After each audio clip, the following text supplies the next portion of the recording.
Look at that. Welcome back, guys. This time we're up on the roof for one more outdoor project. This is something that's kind of been in my head for a long time. Been wanting to do a concrete fire pit up here. It's gonna be a single solid piece of blue concrete.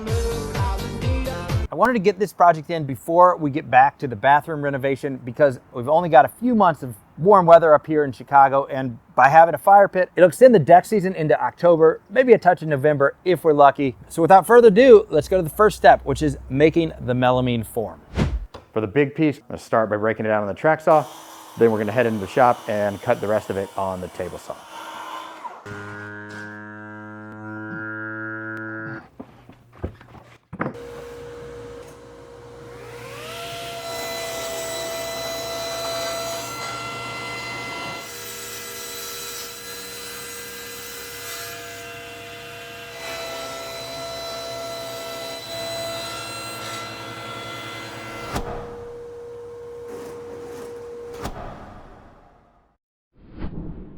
Next thing, we got to cut out the foam knockouts that are going to create the voids in the concrete where we're going to drop in this concrete fire pan. So that is exactly 6 inches. We're going to make this a little bit bigger. We'll go 6.5 because we got these 1.25 inch tabs.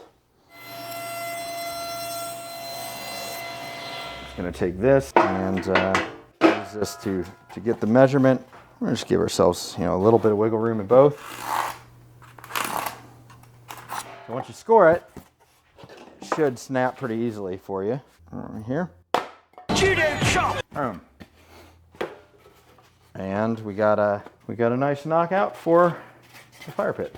Now we're at the X-Carve CNC to make the foam knockouts for the handles that are going to be on either side of the fire pit, and the curvature that's going to create the feet on either side of the table. By the way, the knockout is just sort of the inverse shape of what we want the concrete to be. It'll make sense when we pour. So what I got here, just another piece of 1-inch insulation foam, got some double-sided tape. Put that onto the machine. Make sure it's stuck nice and good.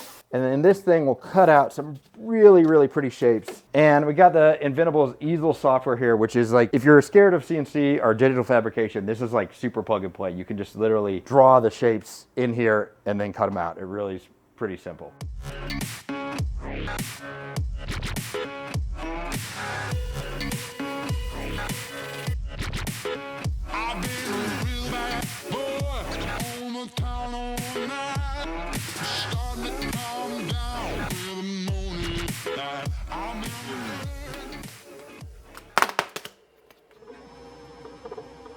I can already hear the comments. I know.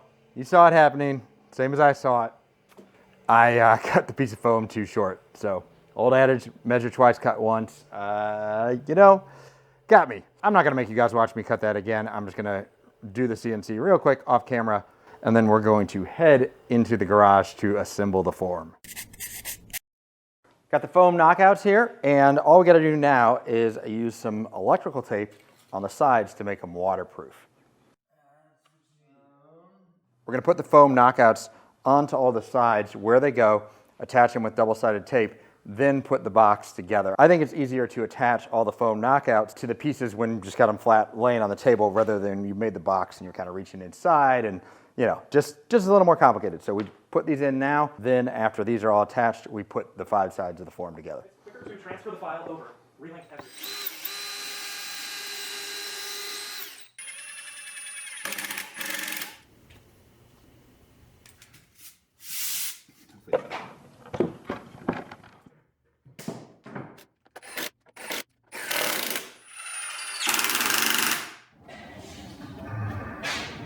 So we got the paste finishing wax next. Rub it everywhere before we put the silicone caulk on. That's going to allow us to use a fondant ball tool over the caulk lines and get absolutely perfect lines. Very cool technique.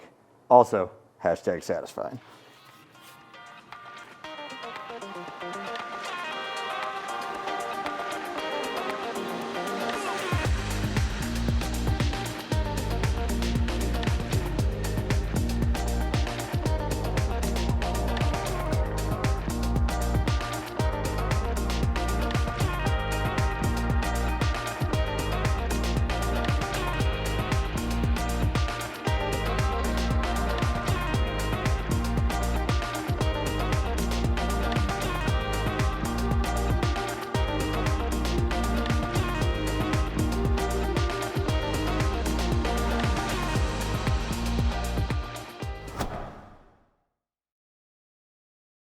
It is concrete pour day, which is always super exciting and super stressful, but mostly exciting. We got a couple things to do before we start mixing. I'm gonna cut some of this glass fiber scrim. This is gonna go into the form after we put the first backer layer in, and is gonna give it a lot of strength and help us pack it up the sides easier and go a lot thinner. We're actually gonna aim for 5/8 of an inch thick, which is very thin if you know anything about concrete, but it will be super strong with this stuff and our glass fiber mix. So it should fit right around that nicely and kind of go up the sides like so. Yeah, and that'll give us some good strength there. It is time for the concrete spray and pour, and we had somebody just stopped in the alley and is totally just having a loud phone conversation. We do YouTube. I'm making like a concrete fire table right now. If you hear that during this, that's what's happening, and we've been waiting for him to stop, and it doesn't seem to be stopping. So I was just telling cameraman Cam that every single time I spray the face coat, it is just nerve-wracking. Like, it just happens so fast. Definitely something you can do yourself. I encourage you to try it at home if you're interested in it. Super fun, but it is just always going to be stressful because of the rate that things happen once you start mixing and the concrete's curing, and you gotta get the flow rate right, and it just takes some practice to get the hang of. Enough of me being a worrywart. Let's get to the mixing.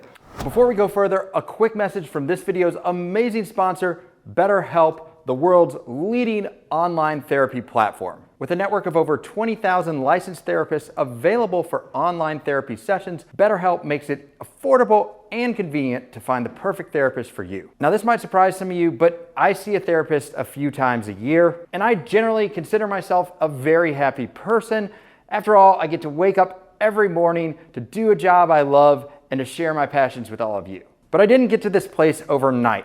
There were many times that I struggled and dealt with anxiety. The decision to leave my career as an attorney behind and become a full-time YouTuber was one of the scariest things I've ever faced. Talking to therapists about the decision was super helpful in helping me sort through those feelings of anxiety and believe in myself that I could do this. Getting started with BetterHelp is super easy. You just fill out an online questionnaire to assess your specific needs, and BetterHelp will match you with a therapist in under 48 hours. You can then schedule online video and phone sessions with your therapist and can also exchange unlimited messages with them. So if you're feeling anxious, stressed, or depressed, or just struggling with one of life's many challenges, I encourage you to join the over 3 million people who've taken charge of their mental health with BetterHelp. That's BetterHelp. And right now you can get 10% off of your first month with BetterHelp when you visit betterhelp.com/industrialmaker or follow the link in the video description below.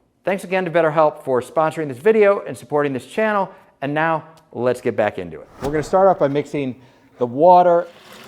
We got this bright blue pigment. And we're actually gonna mix a little bit of the white pigment, actually a lot of the white pigment, to try and get a kind of pastel blue color, hopefully. And then we got our add mix, which is all kinds of good stuff to just make the mix stronger, more waterproof, all that sort of thing. And then we got a little plasticizer, which just makes it much more flowy without having to add more water to it. Because water is the enemy of strength when it comes to concrete. So this is just mixing everything but the mix.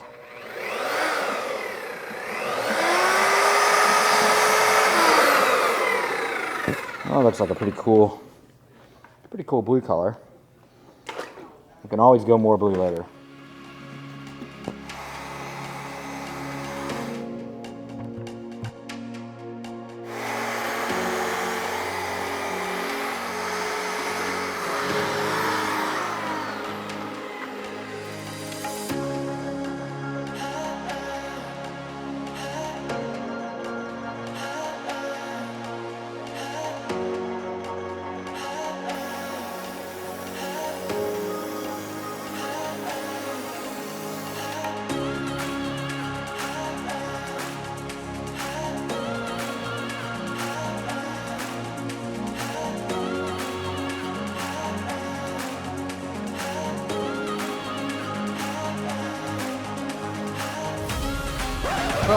Oh my God. Come on. Oh, this is not how it's supposed to go at all. I don't know if it's the tip is clogged. Why does it keep getting stuck? Stuck again. I don't know if this will come off if we have the right footage to make it look like it was better and smoother than it actually was, but my trusty old air compressor basically gave out and just would not maintain pressure. We made it work, but yeah, it's time to order a new air compressor. That was like straight up panic mode and took way longer than it should have. Should have been like 3 minutes and instead was 25 minutes of stopping, letting the air compressor recharge, spraying for 10 seconds, recharge for 5 minutes. Yeah, time for a new air compressor. Let's get to the back coat.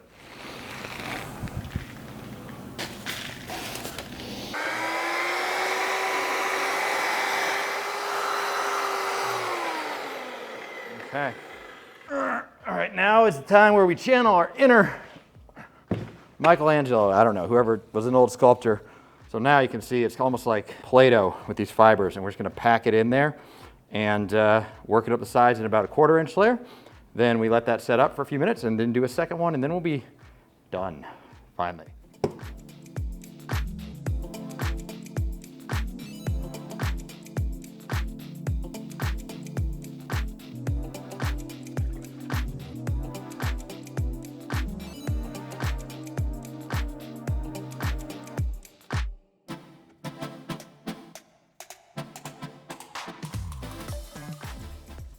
With the first back coat hand packed in, we're gonna work this glass scrim into that for some added strength. We'll come back after we work this in with one more coat and then be done.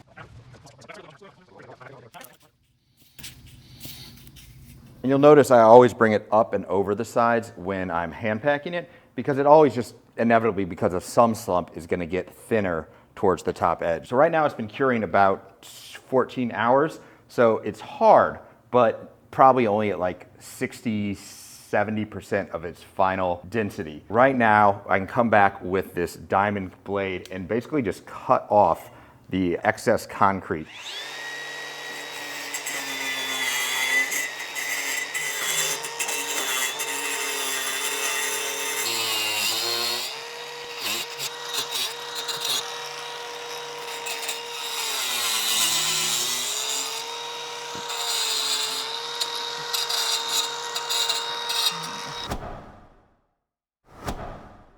You see cameraman Cam running around, it's because we are doing a little experiment today. We're actually going to be demolding this live on Instagram. So some of you may have seen this already. And for those of you who didn't, let me know in the comments if you would like me to do some more sort of fun live steps in the process. I might try Instagram or YouTube live. Let me know which you would prefer.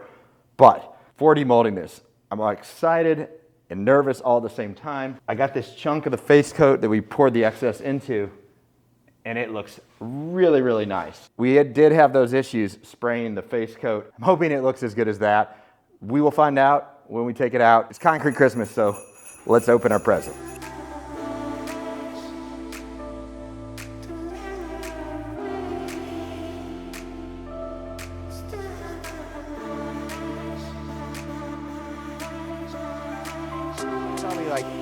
This is probably like 250 pounds with all the melamine in it.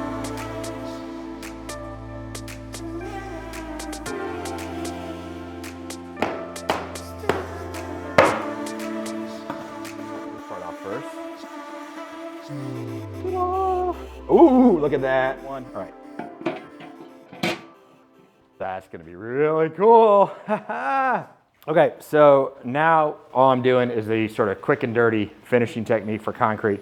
Just a little, I got 320 grit, 320, 400 grit, hand sand, wet very quickly, and you'll see that this sort of unevenness here should come off and it should even out quite a bit in color just by doing this. It's something you gotta feel, but you can sort of feel it smooth out under your hand as you're going, and you get used to that feel. Once you feel it get to that point you want, you just kind of move on.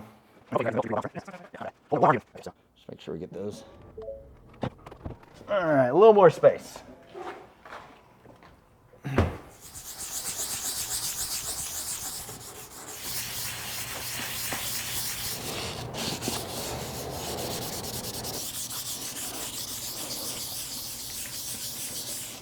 This just takes the edge off the bottom.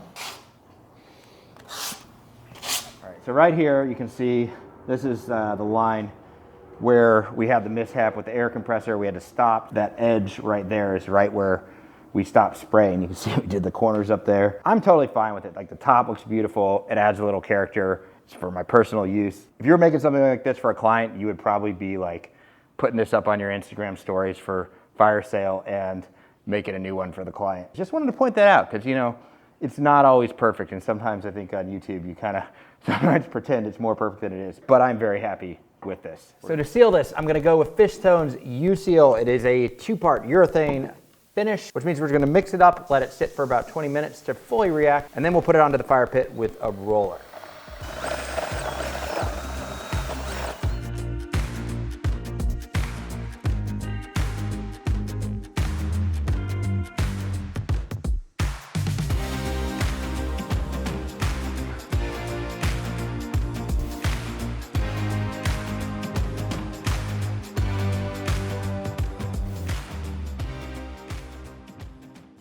So eventually I plan to have natural gas lines up on the roof, but for now we're just gonna use a propane tank to fuel the fire kit. And off camera, I went ahead and made a cover so this wouldn't be just like sitting out and unsightly. Let's just made a cedar and we'll drop right over and be another nice little table. And if you're interested how I made this, I basically used the same technique that I used in my last video for the planter box. 2x4 frame, wrapped it in 4-inch cedar boards. Pretty quick to put together. It took me, honestly, like an hour and a half off camera to build this, just threw it together. I also got a kit for the propane tank that comes with a valve and knob that will allow us to turn on and off the tank while it's inside here from the outside. To install the valve, we're just gonna drill one hole. It's got a little knob you can use to twist on and off. That way you don't have to pull this cover off every time you want to turn the tank on or off. Okay, now all we got to do is take this thing up to the roof, which might not be as bad as it seems. This thing is probably about 140 pounds, I'm guessing. So cameraman Cam and I are just going to carry it up. No problem for the two of us. 1, 2, 3. That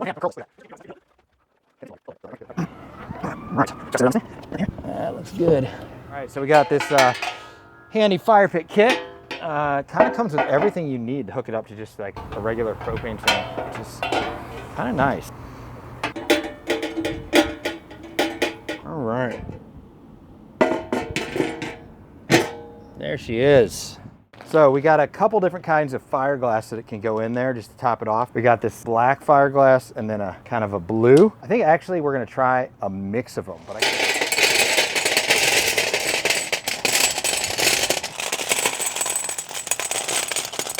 I like the black because of the contrast you get. We got it in and it is looking fire. Ching. But there's one thing I kind of screwed up here. I didn't check the lengths of the gas hoses. I need to go buy some longer hoses. So right now, the hose will not reach from there over to here. It must be like only 3 feet long. Thought it was longer, but hey, if that's the only problem, that's okay. I can go buy that cord and fix it up. So right now, we just got the tank, propane tank sitting here, and this is not permanently hooked up. And now, with the temporary setup we got going, let's fire it up and see what it looks like.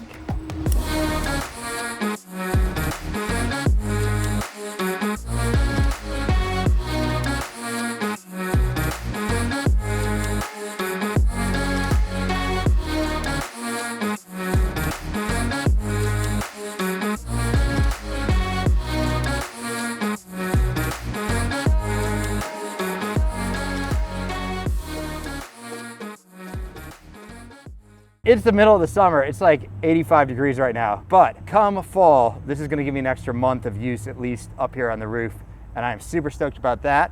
I will be posting some pictures on my Instagram once I get the long enough hose, but I don't wanna delay the content any further. I gotta get it to you guys, so we're putting it out as it is. And if you're interested in more really cool concrete builds or seeing the rest of the videos making this deck, make sure to check out the videos that are gonna be popping up on the screen right about now. That's it for this time, and I will see you guys next time.